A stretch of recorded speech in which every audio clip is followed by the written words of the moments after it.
In this video, I'm going to try and show how in surveying we reduce vectors to their component parts, so that from those component parts that I call ordinates, we can then create coordinates, which are these days the basis of a lot of surveying, as it is based on coordinates for the points. In this case we're just dealing with two-dimensional coordinates in the horizontal Cartesian plane. Usually as surveyors we are used to dealing with vectors in terms of a bearing and a distance. So if we look at this vector here, 36 degrees 27 minutes 20 seconds for a distance of 100 meters, if we plot it up here on our compass, I guess, or our plan showing our bearings from 0 round to 360 degrees, 36 degrees 2720 would be approximately in here. Now then, if we break it into our component parts, which we tend to see as northings and eastings is how we deal with it. So the northing would be here, from this point at the centre to here, that would be the northing component, and similarly from here to here would be the easting component. Now if we consider that this is a right angle triangle here, our bearing in this case forms this angle in here, we can see that cos 36 degrees 2720 times 100, which I will show in the calculator in a minute, would equal 80.432, that would be the north component, in this case positive, because going from here to here is positive north. And similarly sine 36 27 20 times 100, which equals 59.420, would be the easting component. But you can see here how the northing is greater than the easting, and in this case they would both be positive. So to get from, say, this starting point here on the vector 36 27 20 for 100 meters, which is expressed as what we call a polar coordinate, we would go from here to here. We could also start here and go 80.432 meters north and then 59.42 meters east, and the northing and easting in mathematical terms are referred to as rectangular coordinates. So let's first of all just check these calculations here to refresh our memories about how we do those on the calculator. So first thing we do is just clear the calculator. 36.2720. We make that into hours or decimal degrees, and then we take the cosine of that, and then we put 100 and multiply by 100, 80.432. Similarly we can push here 36.2720, 2 hours sine 100 times 59.420. Now the thing is that when we express these as northings and eastings, as we move around through the various quadrants, remember our bearings go clockwise, I've put in here at the center of each quadrant the 45 degree angle. 45, 135 is 90 plus 45. 225 180 plus 45, and 315 270 plus 45. These are the midpoints of each quadrant, and at an angle of 45 degrees, sine of 45 would equal the cosine of 45. They're the same, so they would be equal north and equal east. So what we find is when we get past the 45 degree, what we find there is that the northern component is smaller than the eastern component. Now when we get around here into this area here in this quadrant, we'll see here that the northern component is smaller in number, numerically smaller than the eastern, but the northern is negative, the eastern positive. In other words, if we're going to something in here, we're going to go, first of all, we would probably travel east, and then we would go down, or negative. Negative north, of course, is south. And you can see that there's a pattern that emerges. So round into this part of the quadrant here, we find that the northern component would be the highest number, and the eastern component smaller, northern negative, eastern positive.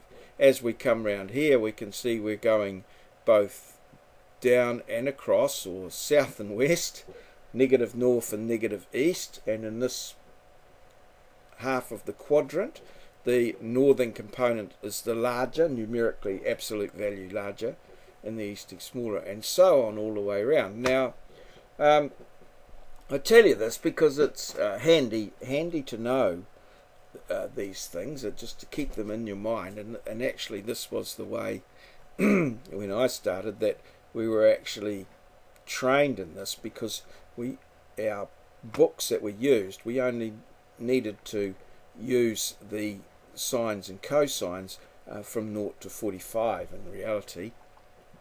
That's how we did it, and then we were able to determining by the bearing where they were on the which one, the northern and the eastern, the size and magnitude of them, to get them right. Another little useful thing to know is that if we say, for instance, take 45 there, and we come around here, we see 135. If we add these two numbers together, 1 and 3, 45, and 2 and 2, 45, 3 and 1, 45.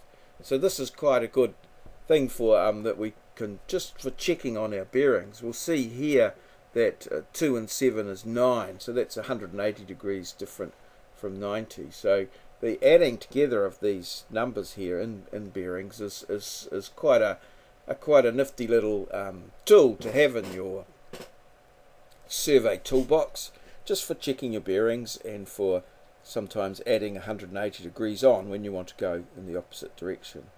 So let's just move on and have a look at this next bearing here, which is 53 degrees 3240. You'll notice it's sort of the complement of this angle here, and that these two add to 90.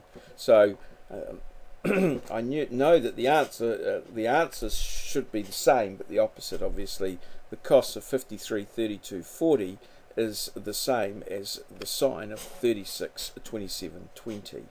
So again, I'll just show you, just confirm on the calculator how these work. So 53.5, check, 53.3240 to our hours or degrees and decimals. Just to change things up a bit, I'm just going to store that in 1. And I'm going to take the cosine of that, cos, and then I'm going to put 100 in and multiply it, 59.420.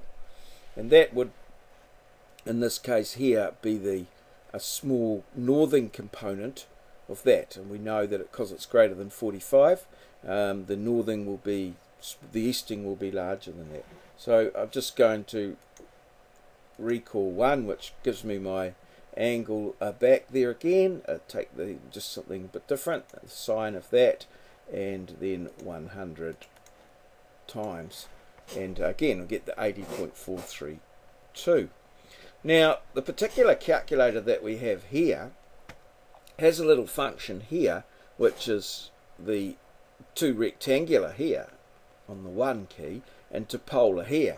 So the coordinates that we've got here, or these vectors that we've got here, are can be put in as a polar coordinate and converted to a rectangular, and that saves quite a bit of time. So let's have a look at 36 degrees 2720 here, and what we can do there is 36.2720, and we make that to there, to hours, and then we go 100.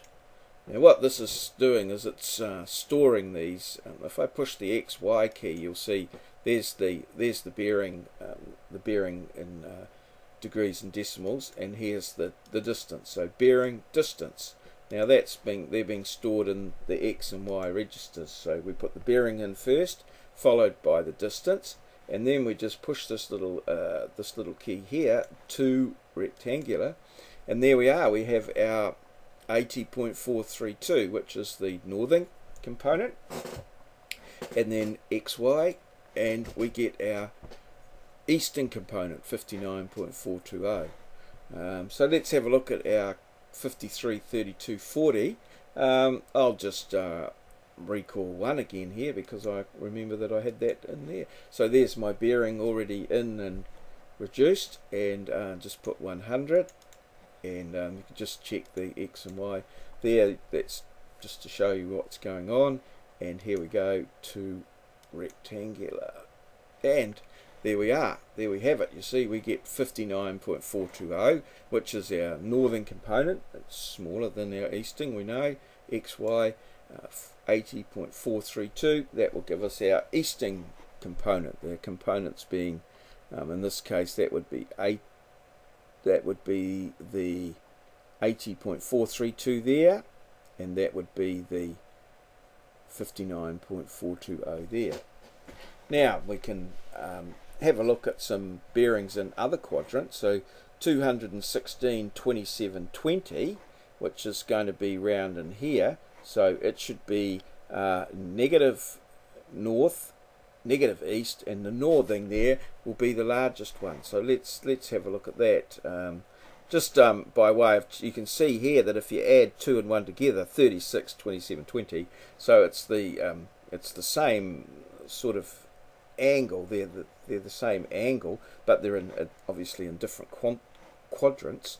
This one will be down in here, or going in a different direction. So here we go. 216.2720. 2 hours, I call it. It's actually degrees and decimals. 2 hours, and then we put our distance in 100, and here we go to rectangular, minus 80.432, and XY that, and minus 59.420. And you can see there that they're both negative. They fit the pattern that we've got. And here we are. We have 323.3240. Add the 3 and 2 together, 53.3240. So it's the same one. 323 is going to be up in here, so it's going to be a large positive north, which is the first one out of the block, and a smaller negative east. So it's going, when you're going on a bearing of 323, you're going sort of more north than you are west. Negative east is west. So let's just have a quick look at that. So here we go, 323.3240, 2 hours, 100 to rectangular, 80.432, and XY that, minus 59.420. So there we are. We can quite quickly, I have shown you how you can take a vector any vector from on a bearing from 0 to 360 degrees, the vector being a bearing and a distance, how you can just break that vector into its component parts just by using the cosine and sine. You'll notice that the cosine will always give you the northern component and the sine will always give you the eastern component. I have shown what to expect with regards to the size and sign of those components in the various quadrants.